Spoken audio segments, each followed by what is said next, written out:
Organiser un festival de louanges de musique chrétienne, c'est quelque chose qui n'est absolument pas de tout repos. J'ai le plaisir aujourd'hui de recevoir dans la séquence L'invité de Pascal, l'organisatrice du Madin Gospel Festival, un festival de musique chrétienne qui se tient tous les ans à Fort-de-France, en Martinique.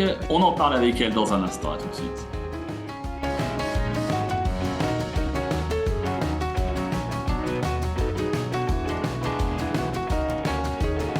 Chers amis, bonjour, je suis heureux de vous retrouver aujourd'hui avec une nouvelle invitée dans la séquence L'invité de Pascal. Il s'agit de Patricia Beaubrandian. Bonjour Patricia. Bonjour Pascal. Alors Patricia, on est très loin l'un de l'autre puisque moi je suis en Arménie en ce moment. Et toi, à quel endroit es-tu? Je suis en Martinique. Donc pour ceux qui ne savent pas, c'est un département français qui se trouve dans les Petites Antilles et donc plus proche, je dirais, de l'Amérique que de la France. Alors du coup, ça nous donne un petit peu de soleil, quoique j'en ai en ce moment ici. Nous nous connaissons depuis fort longtemps en réalité, car à une certaine époque, je ne sais plus, il y a plus de 15 ans, lorsque je travaillais pour Sephora, je distribuais tes albums, les albums que tu produisais. Depuis quelques années, avec ton association, vous avez développé, mis en place un festival. Depuis 2016, mon association qui s'appelle Musique et Chant, nous avons lancé le Madin Gospel Festival en Martinique. Et donc, c'est un événement qui est en train de prendre de l'essor, prendre de l'ampleur. Avant cela, puisque ça fait quand même plus de 30 ans que nous, quand je dis nous, je parle de mon mari et moi, nous sommes dans la musique, c'est notre appel, c'est notre ministère. Évoluant dans ce domaine, nous avons eu à cœur, à un moment donné, mais vraiment, quand je dis à cœur, je crois que c'est vraiment le Seigneur qui a déposé un projet sur nos cœurs, le Madin Gospel Festival. Alors, ce Madin Gospel Festival, vous venez, il y a quelques jours, de clôturer la 5e édition. En quoi est-ce qu'il consiste, ce festival? Quel genre d'artistes vous avez? Quels sont les objectifs du festival? Nous avons toujours organisé des événements en Martinique, en extérieur, dans les communes, dans les villes et tout. Et nous avons aussi beaucoup voyagé avec notre groupe Creole Gospel Parts, hein. L'élément déclencheur, c'est que nous avons observé, je pense comme tout un chacun, que notre société est en train de muter. Il y a quelque chose qui est en train de se faire. Mhm. Nous voyons des lois qui sont en train d'être votées. Nous constatons que manifestement, les valeurs de l'Évangile sont un peu en train d'être mises en retrait. Mhm. Et nous nous sommes dit à un moment, mais Seigneur, qu'est-ce qu'on peut faire? Qu'est-ce qu'on peut faire? C'est vrai que dans notre domaine, nous chantons, nous faisons des choses. Et en fait, un jour, nous avons entendu un serviteur de Dieu qui disait que en fait, si Satan, lui, il demeurait dans les paroles négatives et les murmures, Dieu, lui, il siège au milieu de la louange. Et que quand on commence à élever le nom du Seigneur, ben, il attire des hommes à lui et il vient et il siège.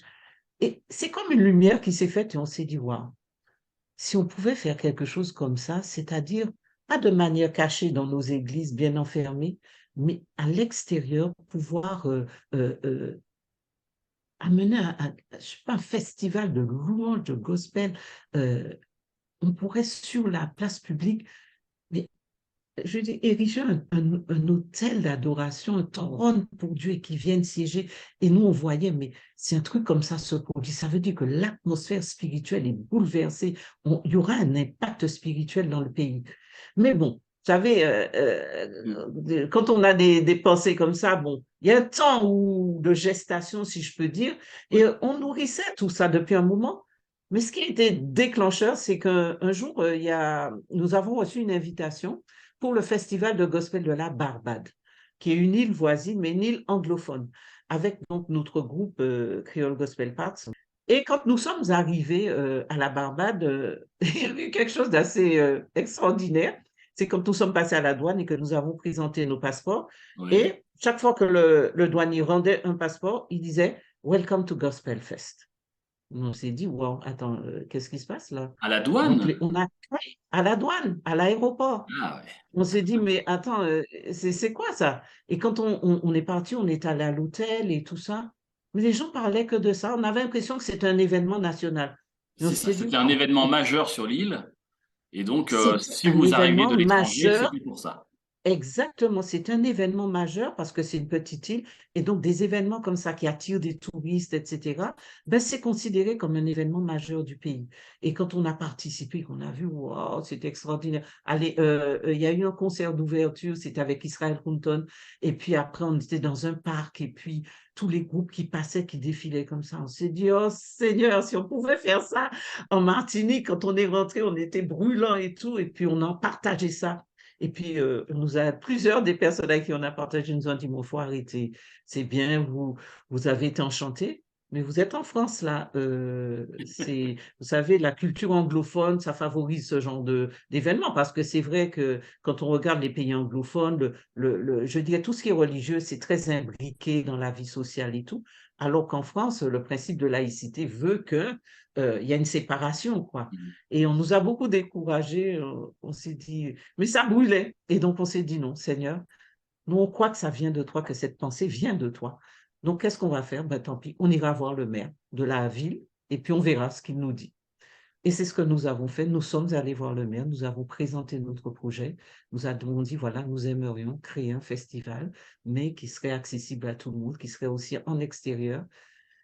Et il nous a dit, OK, mais c'était très particulier. C'est pourquoi je dis quand Dieu prépare quelque chose, prépare une œuvre, Mhm. c'est qu'en fait, il nous a dit, écoutez, vous connaissez les lois françaises, vous savez, donc vous n'avez pas le droit de prêcher, vous n'avez pas le droit de prier en public, etc. Mais comme vous êtes association culturelle, donc on vous donnera, vous avez l'autorisation de chanter. Et puis il nous dit, mais je sais très bien que au travers de vos chants, vous faites passer votre message, hein, mais en tout cas, voilà, vous avez le droit de chanter. Et je vous donne l'autorisation à une condition, c'est que vous ameniez du monde. Vous savez, quand on entend ça, Wow. on se dit, il y a quand même une parole de la Bible qui dit que la gloire d'un roi se mesure à quoi? Au nombre de ses sujets. Ça veut dire que Dieu est glorifié quand on est capable de rassembler beaucoup de personnes pour montrer, mais ce Dieu-là, il est grand. Et on a dit ça c'est Dieu qui parle au travers de la bouche du maire. Et puis c'est comme ça que ça a démarré en 2016 et que nous avons lancé l'événement. Alors, vous Et l'avez donc, lancé en 2016, mais ça n'a pas toujours été de tout repos. Enfin, de toute façon, l'organisation d'un festival n'est jamais de tout repos. mon Dieu, Mais, mais il vous est arrivé, je crois, c'était en 2017, me semble-t-il, une aventure assez cocasse à quelques jours de l'événement. oui. Alors, donc cet événement, je donne juste un petit peu plus de précision. En fait, ça se déroule sur 3 jours. Nous avons un concert d'ouverture le premier jour dans une salle de concert. Et puis en extérieur sur 2 jours, nous avons donc des artistes sur une place, une merveilleuse place qui s'appelle la Savane de Fort-de-France, où il y a une scène et des artistes se succèdent. Et ce sont des artistes, alors je précise que c'est un festival franco-créolophone. Ça veut dire que on ne chante qu'en français ou en créole. Donc, nous avons des artistes qui viennent de toute la francophonie, c'est-à-dire l'Afrique, la France, le Canada et même des États-Unis, parce qu'il y a une grosse communauté haïtienne, que ce soit à Miami, à New York, et nous avons eu déjà des groupes de Miami, de New York, mais qui parlent créole et donc qui ont été invités. Et en 2017, ce qui nous a conforté que nous étions vraiment, que ce n'était pas juste pour le fun, quoi. On ne fait pas un Oui. festival pour le fun, que c'est Dieu, c'est qu'en fait, nous étions à une semaine du festival et l'artiste, je dirais, qui était en ouverture, qui était Patrick Bonhomme, était déjà même arrivé en Martinique. Donc, tout était déjà bouclé. Et nous sommes passés juste sur la savane pour voir un petit peu la scène, puisqu'en principe, la scène est montée une semaine avant, puisque c'est une très grande scène, hein, et puis nous avons des écrans géants autour et tout. Donc, ça demande une infrastructure qui prend du temps, la mise en place en tout cas.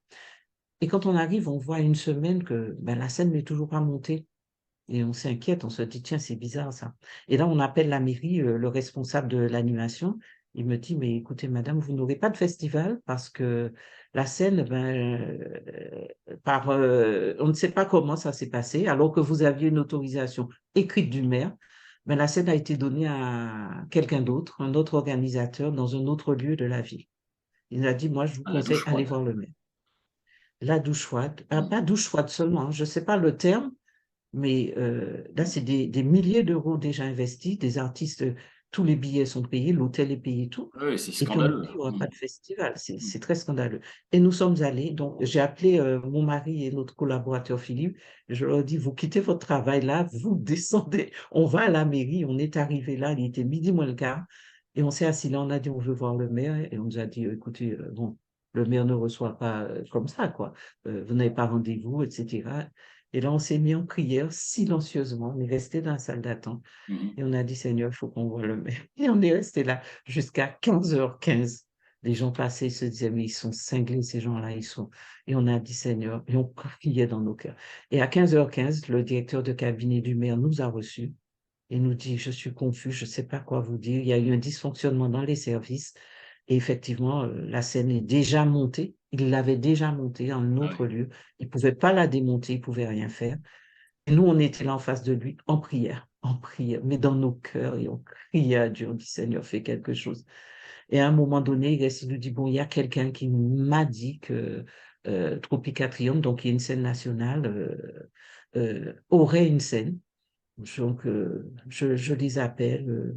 Et il met le haut-parleur parce que quelque part, on est là, trois personnes en face de lui, et il se dit, wow, qu'est-ce qu'ils vont faire ces gens-là? Mhm. Et, euh, et il appelle et il met le haut-parleur et on entend la conversation.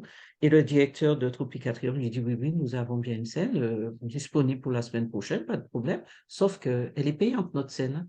Et il dit, ah bon, et ça fait combien? Il dit, ça fera 6 000 euros. Et il y a eu un très court moment de silence et il a dit, OK. Et ils ont loué la scène pour nous, pour que ça ait lieu. Wow. Et là, ce qui est aussi extraordinaire, c'est Mm. que après notre entretien, la secrétaire du maire m'a appelé, parce que c'est une dame, bon, je ne la connais pas plus que ça, mais Dieu crée des connexions. Et c'est Oui. quelqu'un avec qui, quand elle nous recevait, on a toujours été tellement correct qu'elle a pris la liberté de m'appeler et elle m'a dit, je veux vous dire merci de la manière dont vous vous êtes comporté devant le directeur de cabinet du maire, parce qu'en fait, juste avant vous, il y avait eu un problème avec quelqu'un et le gars, il a voulu taper le gars, quoi. Il a Mm. jurié et vous, vous êtes venu, c'était pire, votre situation était pire et vous êtes resté calme, respectueux et tout. Et je dis, Seigneur, waouh, waouh. Non seulement tu nous as donné la scène, on Ça, a vous ne pu pouviez pas faire le ce savoir. festival, on ne pouvait pas savoir tout Oui. ça. Et en plus, on a été un témoignage Mm. montrant que c'est Dieu qui était au contrôle, que c'est Dieu qui était au contrôle. Et donc, cet événement, en tout cas pour nous, a été marquant. On s'est dit, Dieu est là, Dieu nous accompagne, il est avec nous dans ce projet. L'événement 2023 est maintenant derrière nous. Vous préparez la suite, mais vous avez également d'autres projets. Et notamment, Patricia, tu m'avais parlé du projet de Madine Gospel Tour. De quoi s'agit-il? Alors, comme nous avons lancé le Madin Gospel, en fait, le Madin Gospel est totalement filmé, de Mhm. sorte que après, nous mettons sur YouTube des vidéos des artistes qui se produisent. Nous avons aussi un partenariat avec France Télévisions qui fait que les concerts sont aussi diffusés à la télé. Et donc, les gens, quand ils ont vu ça, ils se sont dit, wow, mais c'est...